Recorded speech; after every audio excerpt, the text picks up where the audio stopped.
Syadaralun Dr. Tengku Ismail SSIMA ahli falak Aceh yang juga dosen ilmu falak Fakultas Syariah YIN Luxmawe mengatakan penentuan awal Zulhijjah 1446 Hijriah akan ditetapkan dalam sidang isbat hilal 27 Mei 2025 yang bertepatan pada 29 Zulkaidah 1446 Hijriah.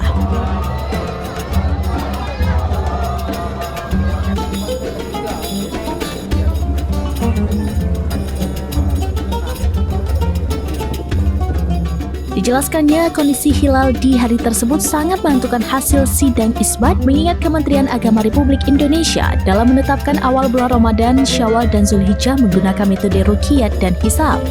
Untuk kondisi hilal awal Zulhijjah 1446 Hijriah di seluruh Indonesia adalah sebagai berikut. Tinggi hilal di ufuk barat pada hari Selasa 27 Mei 2025 Masehi atau 29 Zulkaidah 1446 Hijriah saat matahari terbenam di seluruh Indonesia berada di atas ufuk barat berkisar antara 3 derajat 14 menit 18 detik busur tertinggi di Sabang sampai 0 derajat 9 menit 44 detik busur terendah di Merauke.